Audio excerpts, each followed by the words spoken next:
Hello students. In the previous topic I told you about factorial notation. What is it? It is n factorial is equal to, this is the factorial symbol, like exclamation symbol, n into n minus 1 into n minus 2 up to 1. कोई भी natural number हो, it is applicable for natural numbers only. कोई भी natural number हो उसे back counting में 1 तक लेके जाना है तुमने. ठीक है, जैसे 5 4 3 2 1, ये 120 आ जाएगा. तो ये इसकी वैल्यू है. बहुत ही सिंपल एक्सरसाइज है.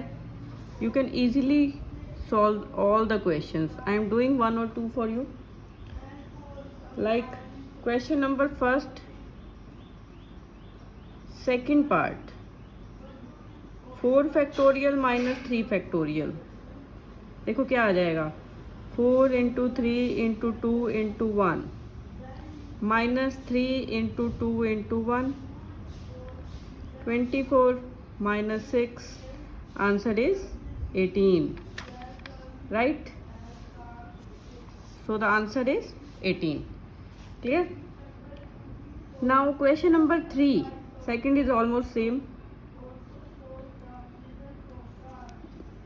Second is different. Is 3 factorial plus 4 factorial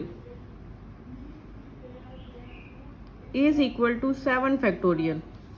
देखो वैसे तो कहते हैं ना हम 3 और 4 7 होता है, तो हाँ जी करेक्ट है ये. लेकिन हम ये प्रूव करके दिखाएंगे कि it is not correct because factorial symbols are given to us. Right, तो 3 factorial it is 3 into 2 into 1 6. 4 factorial it is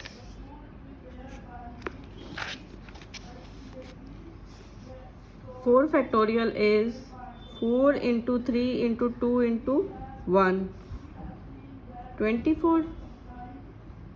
Then 7 factorial, 7 6 5 4 3 2 1, कितना हो जाएगा?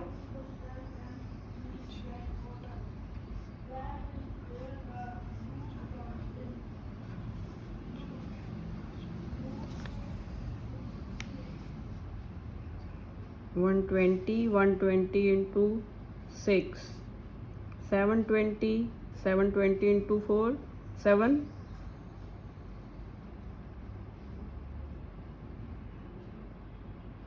720 5040. Right, now you can easily see 6 plus 24 is not equal to 5040. ठीक है, तो answer में तुमने क्या लिखना है? नो. राइट, ठीक है ना? क्लियर है ये? Simply evaluate 3 factorial 4 factorial and 7 factorial.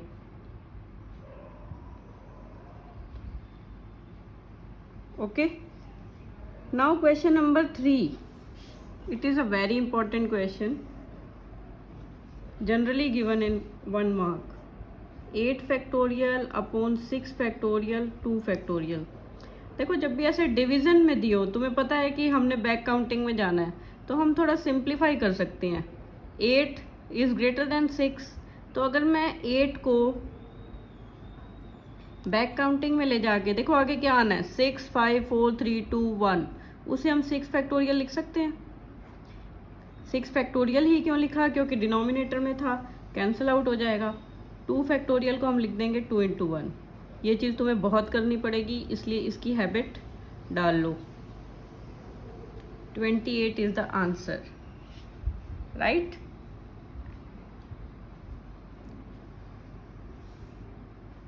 Clear है ना? 8 बड़ा है 6 से, तो 8 को हम 6 फैक्टोरियल तक ले जा सकते हैं.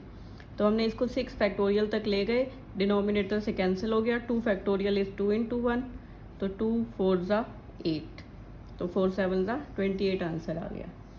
Then fourth question, if it is also a very important question, 1 mark में दिया जाता है.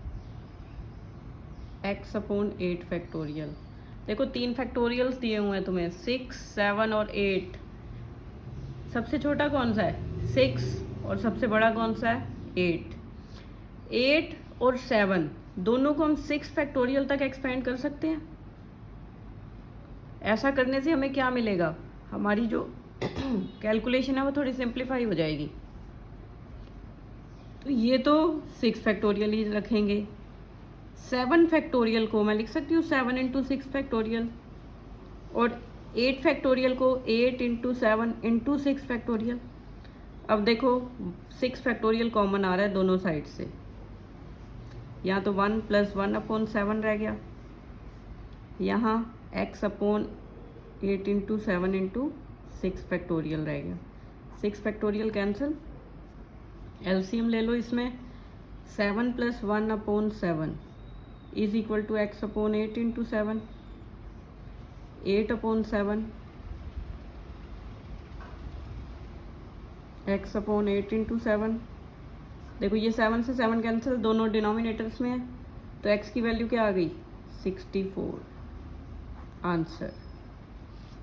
ठीक है, दिस इज द आंसर। अब जो नेक्स्ट क्वेश्चन है 5th, we have to evaluate this expression and we are given value of n and r। एक पार्ट कर लेते हैं। n is equal to 6 and r is equal to 2। इस expression में value put कर दो। 6 factorial upon 6 minus 2 factorial, 6 factorial upon 4 factorial. अब छोटा कौन सा है? 4। बड़ा कौन सा है? 6। 6 को 4 तक ले जा सकते हैं। 6 into 5 into 4 factorial upon 4 factorial, cancelled, 30 answer. ठीक है, तो ये एक्सरसाइज तो बहुत छोटी भी थी और बहुत सिंपल भी थी, है ना। इस चैप्टर की मोस्ट इम्पॉर्टेंट एक्सरसाइज है एक्सरसाइज 7.3। ठीक है, उससे पहले देखो इसमें कुछ फॉर्मूलाज हैं जो तुम्हें समझने भी पड़ेंगे और लर्न भी करने पड़ेंगे। एक तो पहला फॉर्मूला यही है, NPR is equal to n factorial upon n minus r factorial. इसका मतलब क्या है? इस फॉर्मूले से आएगा क्या? इस फॉर्मूले से हमारा नंबर ऑफ परमुटेशंस आएगा when repetition is not allowed. ये हमने 7.1 में आए थे ना, यही कंसेप्ट आया था, repetition is allowed not allowed. ठीक है, वहाँ पर हमने एक एक प्लेस को फिल किया था अलग अलग। अब इसमें हम डायरेक्टली फार्मूला लगा के फाइंड कर सकते हैं। Concept is quite same. ठीक है, उसमें हमने डायरेक्टली किए थे, इसमें हम फार्मूलाज लगा के करेंगे। ठीक है, तो इसका फॉर्मूला क्या है? NPR is equal to n factorial upon n minus r factorial, where n is the total number of objects. ठीक है, और r is the number of objects to be taken at a time. जैसे तुम्हें याद होगा, हमने पिछली exercise 7.1 में हमें 6 डिजिट्स दी होती थी, हमें 3 डिजिट नंबर्स फॉर्म करने होते थे, याद है? तो वही चीज़ है यहाँ पर। 6 तो हो जाएगा हमारा n और r हो जाएगा हमारा 3।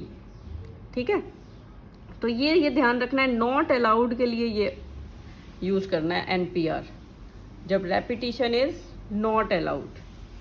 उसके बाद रेपिटेशन जब अलाउड हो तो हमारा क्या फॉर्मूला है? n⁻⁴। ठीक है, n और r वही हैं। n जो है वो टोटल ऑब्जेक्ट्स और r एट अ टाइम जब हम लेते हैं। ठीक है, तो फॉर्मूला क्या बनेगा? n⁻⁴। Again go back to exercise 7.1। जब रेपिटेशन अलाउड होती थी तो हम क्या करते थे? सेम प्लेस पे वही डिजिट्स ले लेते थे। मान लो तुम्हें 6 डिजिट्स दी हुई हैं, ठीक है, तुम्हें 3 डिजिट नंबर फॉर्म करने हैं, तो फर्स्ट प्लेस पे 6 आ जाएगा, सेकंड प्लेस पे भी 6 और थर्ड पे भी 6। तो ये क्या हो गया? 6³ हो गया। और ये मैं तुम्हें फॉर्मूला क्या बता रही हूँ? n⁻⁴। वही चीज़ है। n हमारा 6 था और हमारा 3 था, तो 6 रेज़ टू पावर 3 आ रहा था। तो यहाँ पर हम एक जनरल फार्मूला बता रहे हैं अब, n raise to power r, जब रेपिटिशन इज़ अलाउड। ठीक है। उसके बाद कुछ क्वेश्चंस ऐसे आएंगे जिनमें कुछ ऑब्जेक्ट सेम होंगे। अब सेम का क्या मतलब है, जैसे मान लो एक वर्ड ले लिया तुमने, स्कूल। अब इसमें 2 ओ हैं, 2 ओज है ना, तो ये तो सेम है। अब इनको कैसे अरेंज करेंगे, तो उस टाइप के क्वेश्चंस में अरेंजमेंट के लिए हम फॉर्मूला यूज़ करेंगे n factorial upon p factorial. ठीक है। ये p क्या है, p तो वो ऑब्जेक्ट्स हो गए जो सेम है। जैसे इसमें मैंने o बताया, o 2 टाइम्स आ रहा है तो यहाँ पे 2 फैक्टोरियल आ जाएगा। ठीक है। और n क्या हो जाएगा, 3 और 3 6 लेटर्स हैं इस वर्ड में, तो 6 अपॉन 2 फैक्टोरियल आ जाए, 6 फैक्टोरियल अपॉन 2 फैक्टोरियल आ जाएगा। ठीक है। ठीक है ना। सबसे इम्पॉर्टेंट क्वेश्चंस हैं, सबसे ज़्यादा आने वाले ये सेम काइंड वाले क्वेश्चंस। अभी एक्सरसाइज देखेंगे तो उसमें तुम्हें और क्लियर हो जाएगा। अब इसमें जैसे मैंने यहाँ पर तो सिंगल ऑब्जेक्ट बताया तुम्हें कि वो सेम काइंड का है। हो सकता है एक ऑब्जेक्ट हो सकता है 2 ऑब्जेक्ट्स हो सकता है 3 ऑब्जेक्ट्स हो सेम काइंड के, मतलब सेम लेटर रिपीट कर रहा है। ई है वो 10 टाइम्स आ रहा है तो 10 फैक्टोरियल से डिवाइड करना पड़ेगा। ठीक है। कोई भी लेटर या कोई भी डिजिट अगर रिपीट कर रही है तो उसके फैक्टोरियल से तुमने डिवाइड कर देना है। ये मैंने 3 का एग्जांपल लिया, इसमें 3 से ज़्यादा भी हो सकते हैं, 4 लेटर्स भी हो सकते हैं कॉमन, 5 भी हो सकते हैं एक जैसे। ठीक है। तो ये जनरल कर सकते हैं हम इसको, P3 है P4 ले लेंगे, P5 ले लेंगे, साथ में फैक्टोरियल लगता रहेगा। ठीक है। उसके बाद ये भी कई बार यूज़ होता है कि number of permutations of n objects, distinct objects, मतलब सारे अलग अलग हैं, कोई भी कॉमन नहीं है, कोई भी सेम काइंड का नहीं है, और हमें n के n ऑब्जेक्ट्स ही एक टाइम पे लेने हैं। ठीक है। जैसे हम अभी ऊपर सारे क्वेश्चन में हमने r की बात की, अब इसमें मैं क्या कह रही हूँ कि दिए भी n ऑब्जेक्ट्स हुए हैं और हमने लेने भी n ही हैं एक टाइम में, तो उसका जो फॉर्मूला है वो क्या बन जाएगा, n फैक्टोरियल। सिंपल। जैसे अभी हम फैक्टोरियल मान लो 5 ऑब्जेक्ट्स हमें गिवन है और 5 ऑब्जेक्ट्स के ही हमें वर्ड्स बनाने हैं। ठीक है। तो हम क्या लेंगे, 5 फैक्टोरियल। ठीक है। बस ये ध्यान रखना है कि कोई भी सेम काइंड का तो नहीं है। अगर सेम काइंड का है तो फिर वहाँ पर तुम्हें थोड़ा सा ये ध्यान रखना पड़ेगा कि उसके फैक्टोरियल से हमें डिवाइड भी करना है। ठीक है। Okay, formulas are clear. Now I am doing question number 1 of exercise 7.3। First question है, how many 3-digit numbers can be formed by using the digits 1 to 9 if no digit is repeated। अब देखो digits तो इसने दे दी हमें 1 to 9,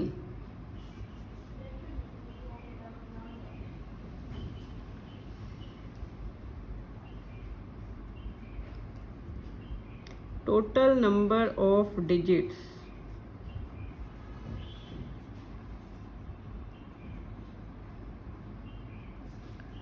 कितनी होगी, 1 to 9 में कितना बन जाएगा, 9 ही बनेगा। ठीक है। और digits to be taken at a time,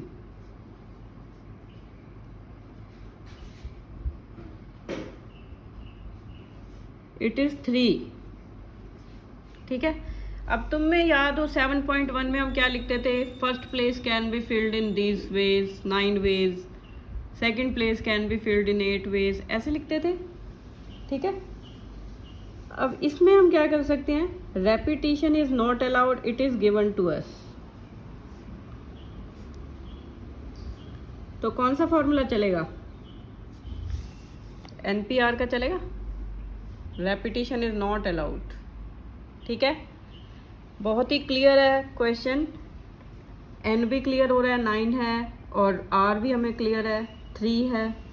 तो we have to find total number of 3 digit numbers. It will be equal to 9p3। ठीक है ना, n की वैल्यू मैंने 9 पुट कर दी, r की वैल्यू 3 पुट कर दी। फॉर्मूला क्या था? 9 फैक्टोरियल अपॉन 9 माइनस 3 फैक्टोरियल। ठीक है ना।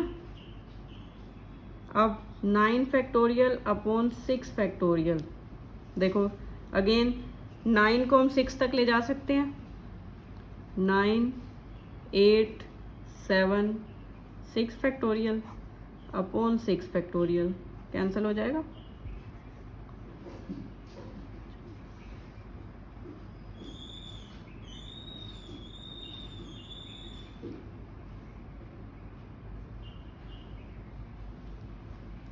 फाइव 504 नंबर्स आ जाएंगे 3 डिजिट। ठीक है,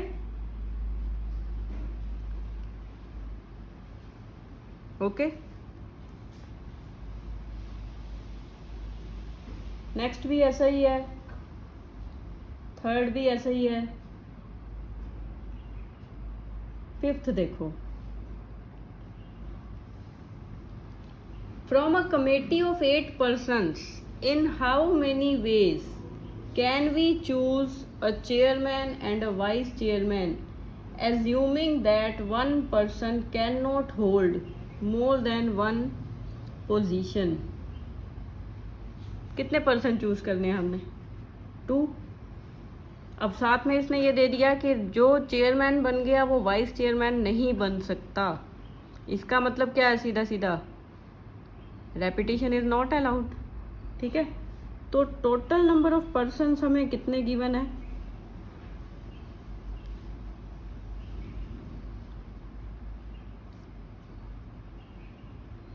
8 गिवन है। ठीक है, पर्सन्स टू बी चोजन कितने चूज करने हैं? 2। ठीक है,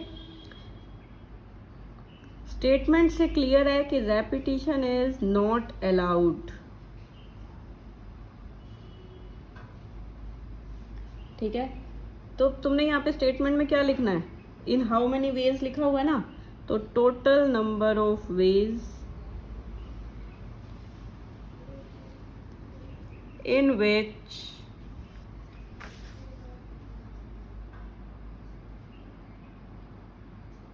we can choose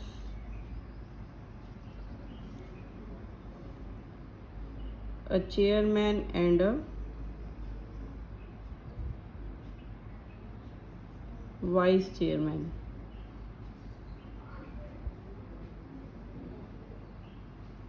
क्या आ जाएगा? टोटल 8 है, चूज कितने करने हैं? 2, तो 8p2 आ जाएगा। बस आगे इसमें NPR का फॉर्मूला लगा दो। 8 factorial upon 8 minus 2 factorial, 8 factorial upon 6 factorial, 8 into 7 into 6 factorial. कितना आ गया? 56। ठीक है, 56 वेज में हम एक चेयरमैन और एक वाइस चेयरमैन को चूज कर सकते हैं। ओके, आगे जो एक्सरसाइज है फिर हम नेक्स्ट लेक्चर में कंटिन्यू करेंगे। ठीक है, चलो ओके, थैंक यू।